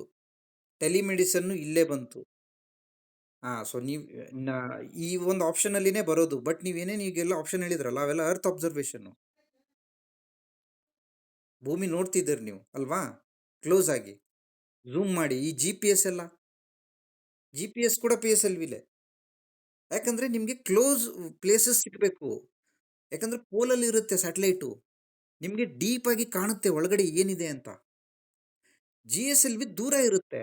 ಅದರಿಂದ ನೀವು ಬರ ವೀಕ್ಷಣೆ ಹೆಂಗೆ ಮಾಡೋಕ್ಕಾಗುತ್ತೆ? ಅದು ಕಮ್ಯುನಿಕೇಶನ್ಗೋಸ್ಕರ G S L V use ಮಾಡೋದು. ಓಕೆನಾ? ಎಸ್, ಗೊತ್ತಾಯ್ತು ಅನ್ಕೋತೀನಿ. ನೋಡಿ, ಈಗ ಒಂದು 10 ಕ್ವೆಶನ್ ಮಾಡಿದ್ವಿ ನಾವು. 10ನಲ್ಲಿ ನೀವು ಕಾನ್ಫಿಡೆಂಟ್ ಆಗಿ ನೋಡಿ. ಫಸ್ಟ್ ಕ್ವೆಶನ್ನು ತುಂಬ ಒಂಥರ ಕಾಂಟ್ರವರ್ಷಿಯಲ್ ಇತ್ತು. ಸೊ ಒಂಥರ ಓವರ್ ವ್ಯೂ ಮಾಡಿಬಿಡೋಣ ಎಲ್ಲನೂ ಫೈನಲ್ ಆಗಿ. ಫಸ್ಟ್ ಕ್ವೆಶನ್ನು ಅಷ್ಟು ಈಸಿಯಾಗಿ ಮಾಡಲಿಲ್ಲ. ದಿವ್ಯಾ ಅವ್ರು ಹೇಳಿದ್ರು ಏರೋಪ್ಲೇನಲ್ಲಿ ಅದು ಹಾರಾಡೋದೇ ಇಲ್ಲ ಅಂತ ಹೇಳೋಕ್ಕಾಗಲ್ಲ ಅಲ್ವಾ ದಿವ್ಯಾ ಅವರೇ? ಕೆಲವೊಂದು ಇತ್ತೀಚೆಗೆ ಟೆಕ್ನಾಲಜೀಸ್ ಬಂದಿದ್ದಾವೆ. ಸೊ ಅಲ್ಲಿ ಲೈಕ್ ಈ ಮಿಸೈಲ್ಸ್ ಎಲ್ಲ, ಏರ್ಕ್ರಾಫ್ಟ್ಸ್ ಎಲ್ಲ ಟ್ರಾವೆಲ್ ಮಾಡ್ತಿದ್ದಾವಂತೆ. ಕೆಲವೊಂದು ಸೋರ್ಸಸ್ ಇದೆ. ಸೊ ಹಂಗಾಗಿ 100% ಹೇಳೋಕ್ಕಾಗಲ್ಲ, ಕಾಂಟ್ರವರ್ಸಿ ಆಗುತ್ತೆ. ಸೊ ಬಾಹ್ಯಾಕಾಶ ಹೋದಂಗೆ ತಾಪಮಾನ ಕಮ್ಮಿ ಆಗುತ್ತೆ ಅನ್ನೋದೇ ರಾಂಗ್ ಸ್ಟೇಟ್ಮೆಂಟ್ ಆಗುತ್ತೆ. ಯಾಕಂದರೆ ನಿಮ್ಗೆ ಗೊತ್ತಿದೆ ಥರ್ಮೋಸ್ಪಿಯರಲ್ಲಿ ಟೆಂಪ್ರೇಚರ್ ಡೌನ್ ಆಗಲ್ಲ, ಏರುತ್ತೆ ಅಂತ. ಓಕೆನಾ? ಸೊ ಇನ್ ಕೇಸ್ ನೀವು ಸೀನು ತಗೊಳ್ತೀರಾ ಅಂದ್ರೂ ನೋ ಇಶ್ಯೂಸ್. ನೀವು ಅದನ್ನು ಚಾಲೆಂಜ್ ಮಾಡ್ಕೊಂಡು ಹೋಗ್ತೀರಂದರೆ ಎ ಆರ್ ಸಿ ಕನ್ಸಿಡರ್ ಮಾಡ್ಬೋದು. ಬಟ್ ನಾನೇನಂತೀನಿ, 100% ಶ್ಯೂರ್ ಇರೋದು ತಗೊಳ್ಳಿ ಅಂತ ಅಷ್ಟೇ. ಓಕೆ, ಸೊ ಇದಾಯಿತು. ನೆಕ್ಸ್ಟು ಮೊಬೈಲ್ ಸಂಪರ್ಕ, ಈಗ ತಾನೇ ಜಸ್ಟ್ ಮಾತಾಡಿದ್ವಿ ನಾವು ರೇಡಿಯೋ GSLV, ಯಾಕಂದರೆ ಬ್ರಾಡರ್ ಕವರೇಜ್ ಬೇಕು, ಇದು ನ್ಯೂಸಲ್ಲಿದೆ. ಸೊ ಇದಾಯಿತು. ಆಮೇಲೆ ಇದನ್ನೂ ಅಷ್ಟು ಕೆಲವು ಇದು ಸ್ವಲ್ಪ ರೇಡಿಯೋ ಅಂತ ಡೈರೆಕ್ಟ್ ಗೊತ್ತಿದ್ದವ್ರು ಮಾಡಿದ್ರು, ಬಟ್ ಅನಲೈಸ್ ಮಾಡಿ. ಉಪರಾಷ್ಟ್ರಪತಿಗೆ ಇದು ಡೈರೆಕ್ಟ್ ಕ್ವೆಶನ್ ಇದೆ. ಸೊ ಇಲ್ಲಿ ರಾಷ್ಟ್ರಪತಿಗಳು GST ಫ್ರಾನ್ಸ್ ಫಸ್ಟು. ಇದು GST ಬಗ್ಗೆ ಸ್ವಲ್ಪ ಬೇಸಿಕ್ ನೋಡ್ಕೊಳ್ಳಿ, ಯಾವ ಥರ ಏನು ಅಂತ. ಓಕೆ, ಆಮೇಲೆ NRC ತುಂಬ ನ್ಯೂಸಲ್ಲಿದೆ, ಇದ್ರದ್ದು ಅನಾಲಿಸಿಸ್ ನೋಡಿದ್ವಿ ನಾವು ಹೆಂಗೆ ಅಂತ. ಆಮೇಲೆ ಇನ್ನೊಂದು NRCಲಿ ILP ಅಂತ ಒಂದು ಬರುತ್ತೆ. ಸೊ ಇದು ಸ್ವಲ್ಪ ನೋಡ್ಕೊಳ್ಳಿ. PAP ನಾವು ಮುಖ್ಯ ಮಾರ್ಗ 1ರಲ್ಲಿ ಇದ್ರ ಮೇಲೆ ಕ್ವೆಶನ್ ಮಾಡಿದ್ದೀವಿ ಆಲ್ರೆಡಿ. ಓಕೆನಾ? ಸೊ ಈಗ ಆಮೇಲೆ ನಾವು ಈ ಮಾನ್ಸೂನ್ ಬಗ್ಗೆನೂ ನೋಡಿದ್ವಿ, ಯಾವ ಥರ ಅನಲೈಸ್ ಮಾಡಬೇಕು. RTE ಬಗ್ಗೆ ನೋಡಿದ್ವಿ, doctrine of due process of law ನೋಡಿದ್ವಿ, ಪುಟ್ಟಸ್ವಾಮಿ ನೋಡಿದ್ವಿ ಡೀಟೇಲ್ ಆಗಿ. PSLV ಬಗ್ಗೆನೂ ನೋಡಿದ್ವಿ. ಸೊ ಇಲ್ಲಿ ನಮ್ದೇನು ಮಿನಿಟ್ ನ್ಯೂಸ್ ಅನಾಲಿಸಿಸ್ ಇತ್ತಲ್ಲ, ಸೊ ಅದು ಮುಗಿಯುತ್ತೆ. ನಿಮಗೆಲ್ಲ ಗೊತ್ತಾಗಿದೆ ಅಂತ ಅನ್ಕೊತೀನಿ ನಾನು. ಓಕೆನಾ? ನಿಮ್ಗೇನಾದ್ರು ಡೌಟ್ ಇದ್ದರೆ ಕೇಳ್ಬೋದು ನೀವು. ಯಾರಿಗಾರು ಡೌಟ್ ಇದೆಯಾ?